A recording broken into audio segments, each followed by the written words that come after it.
It's easy to get caught up in that January, new year, new me vibe. But for 2025, I'm trying to aim to live a more simple, intentional life. And I have got some goals that I'm going to try and work towards to be able to achieve this. You may find some of these goals really helpful, or maybe they don't fit your kind of goals at this point, but some of them might be really good ideas for your next year. But some of them might be really good ideas to help you live a more intentional life for 2025. Goal number 1 is to declutter daily. If you don't know already, I share little acts of decluttering that you can do on a daily basis. I share a PDF calendar that you can get from my website, declutteryourlife.co.uk, and I am going to try my best to do all of these areas. Even though I've already spent several years decluttering my home, there's always time to just check in on an area and see whether or not it's okay. So I'm going to keep doing that, and I will share my progress on here, either through the little acts of decluttering videos or the little shorts that I've been doing, and I also share on my other social media platforms as well. But decluttering is a good way of making some space, clearing the mind, and also raising a little bit of money as well along the way. Goal number 2 is to unsubscribe from email newsletters and various subscriptions. I do not need the constant reminder of stuff in my inbox, and it's surprising how much some companies can email. I've had one company that emails daily. Like, who needs to email daily about a product? It's not helped me buy, it's annoyed me. So I'm going to make that very clear to them by unsubscribing.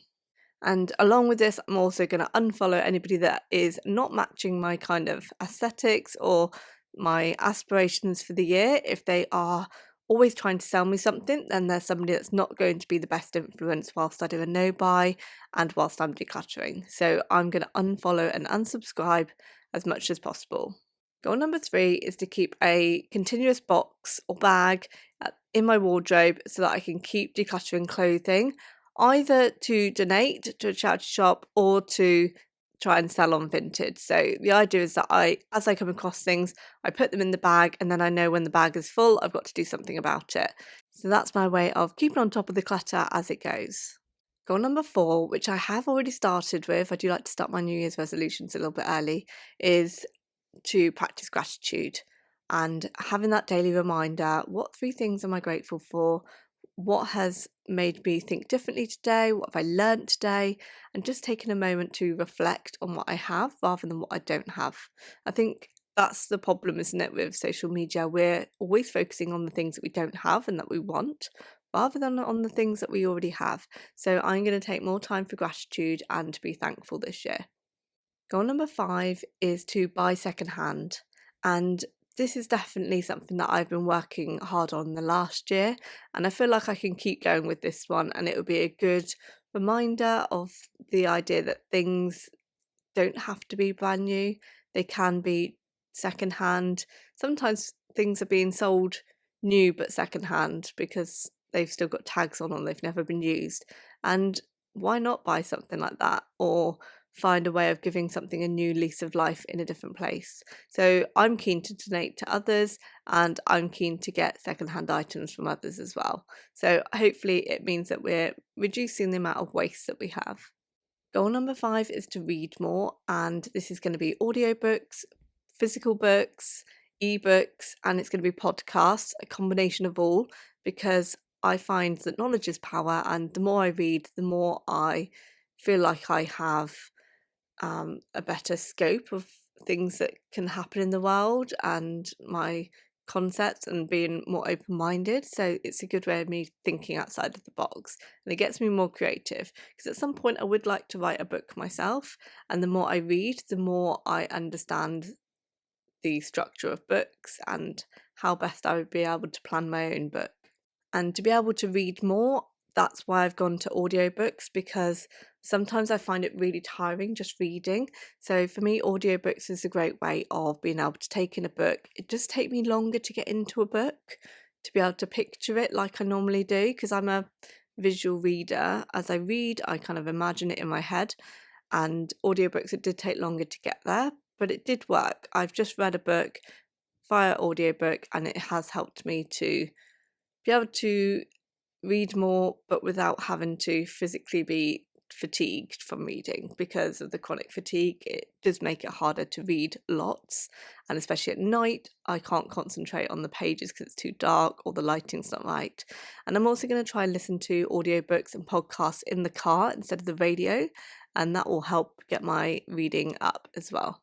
Goal number 7 for me is a no spend year. I need to complete it. I need to do each month and try and spend as little as possible. I've got my £60 a month wiggle room, which is going to give me some pocket money for socialising. That is pretty much the core of it, is to be able to eat out and socialise. So that is my main goal. As long as I don't go above that, that is reasonable for me. And I'm not buying physical things. That's the thing that's most important. And one of my rules is if I want to get new clothes, then I have to sell some clothes to be able to fund it. So I'm using vintage, so I'm buying secondhand or new secondhand. And if I sell something, I can use the balance to buy something else. But that is my way of funding it rather than actually going out of pocket. If you're enjoying this video so far, don't forget to give it a thumbs up and press like and subscribe. And I upload videos about decluttering, minimalism and my no spend year. So if that's of interest, hit subscribe.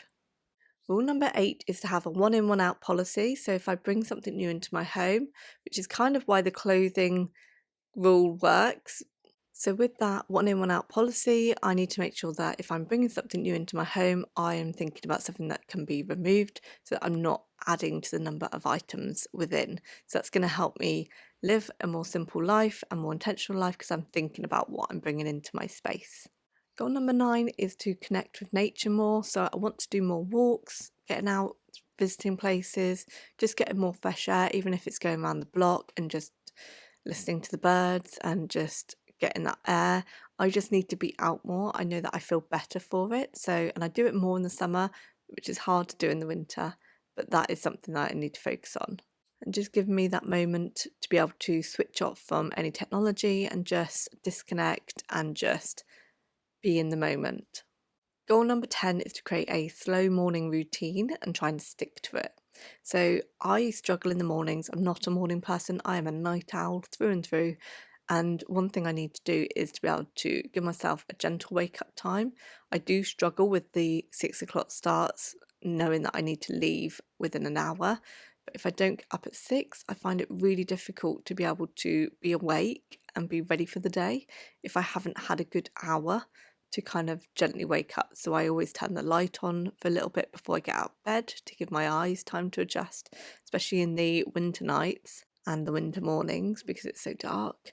And I just need to give myself a gentle wake up where I'm maybe listening to some music or maybe doing a little bit of reading to allow my brain to kind of wake up and get in the zone, and just give myself a nice breakfast that is good for me, that's nutritional, and just give me that gentle morning that I need, because that is what I'm like seeking. So in order to be able to do that, I need to accommodate an earlier bedtime and make sure that I'm in bed by 10:30, lights off at the latest, so I get enough sleep to be able to get up at that time. Goal number 11 is to take intentional self-care breaks. This I'm good at doing on my days off and at the weekends, but during the school days I find that really difficult, so I might give myself more time in the classroom where I'm just on my own for a little bit and just get in that disconnect so that I can be able to refuel my energy levels, then go and eat, and then have some more quiet time before getting back into the afternoon, because I do find it overwhelming with the amount of noise and with the amount of kind of stress that comes with the job. So I do need to find ways of being more intentional with my self-care breaks. This has been really helpful for me with chronic fatigue, but even if you don't have a chronic illness, I think we underestimate the power of intentional rest. So make sure you're scheduling that in and giving yourself that reasonable rest time at several points throughout the day, not just once a day. We need lots of mini breaks throughout the day to be able to reset. Like, we can only really focus properly for about half an hour at a time, so we should be having breaks within that, even if it's a walk around the room or a quick coffee break or a quick breath of fresh air outside. We need those moments and we don't make enough time for those. Goal number 12 is to say no more. I've always grown up being a people pleaser and a yes person. I said yes to everything that everybody offered me, that people wanted me to do. And now I know that it's important to say no. I know if it's going to be something that I can manage, that I can fit into my time, or if it's going to hinder me. And yes, I'm quite happy to still help people, but it will be when I know it works for me, not because it's important for them. So I just need to know when is the right time and when it's not. So assess that. Does it work for you? Is it pushing you out a little bit? Or is it being quite a difficult thing for you to be able to fit in to what you're doing? If it is difficult, then maybe that is something to say no to. Goal number 13 is to move more. And I think connecting with nature and getting out and doing more walks is going to help with this one. But I need to move more physically. I need to do more stretches. I need to do more walking. It's not too bad on a school day because I actually get lots of steps in, walking up and down the corridors and out in the playground. But on a day off, I am quite rested. I sit a lot. So those days I need to schedule in some more movement, even if it's just 5-10 minutes of stretching or doing something just so that I'm getting my body active and keeping those muscles going.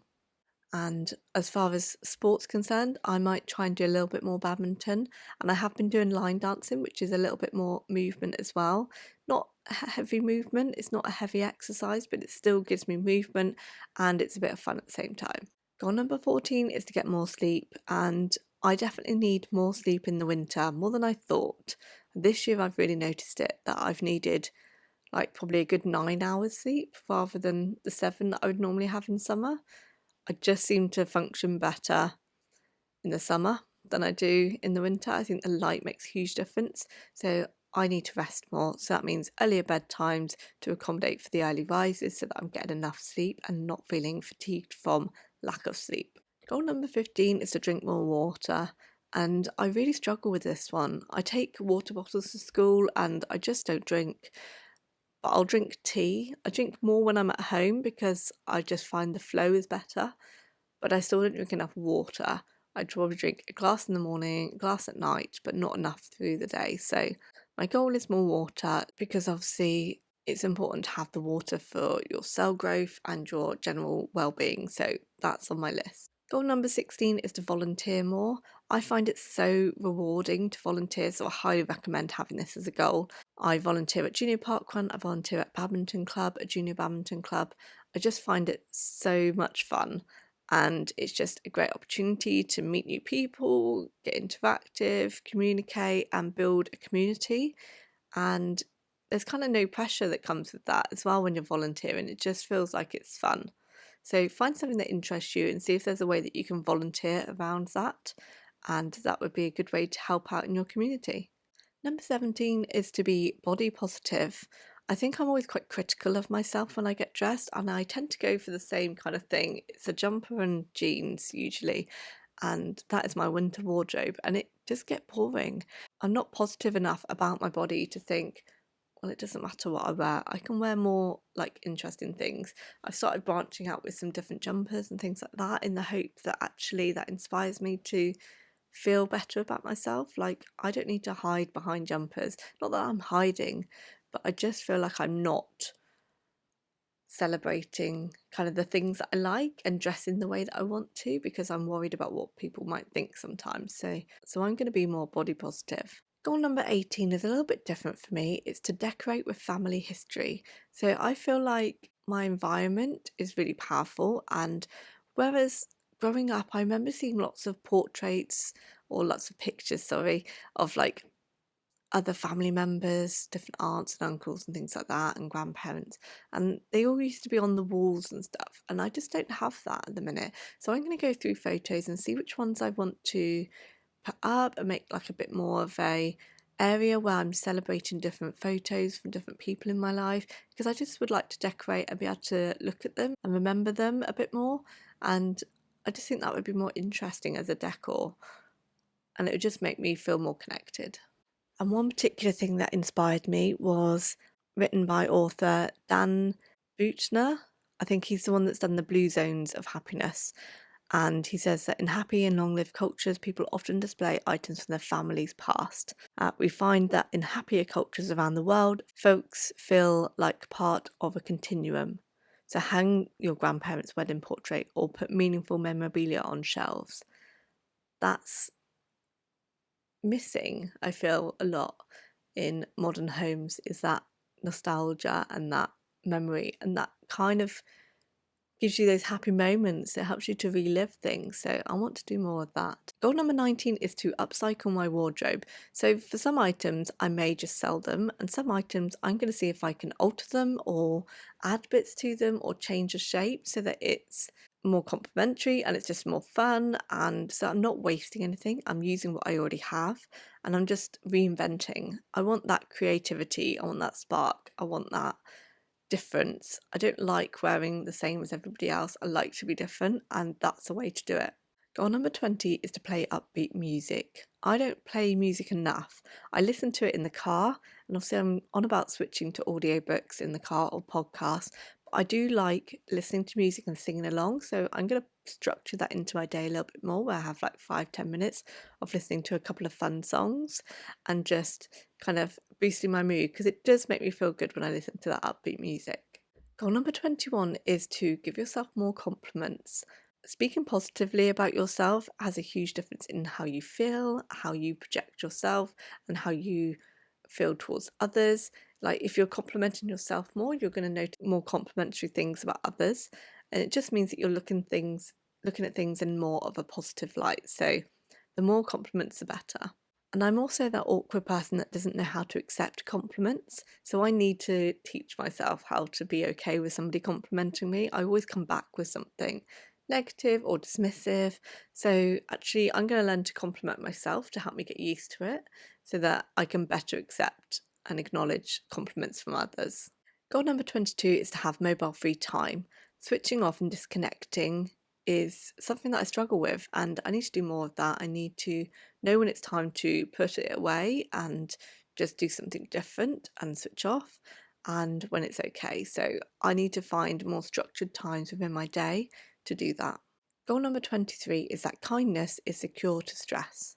Being kind to yourself, being kind to others, acts of kindness can be a antidote to stress, and it can cure stress. It can make you feel better about your environment, yourself, others. It is quite powerful, and I didn't realise how powerful until I done lots of research on it. So I've read books by David Hamilton about how the mind heals the body and the joy of giving. I'll leave the links below so you can have a look, but they're really powerful in understanding how kindness is like the opposite to stress, and how you can reduce your stress by being kind to yourself and being kind to others. And seeing general acts of kindness is a good way to lower your stress and lower your perception of stress. So definitely look into that and read around that because it's really interesting. Goal number 24 is to cook new meals.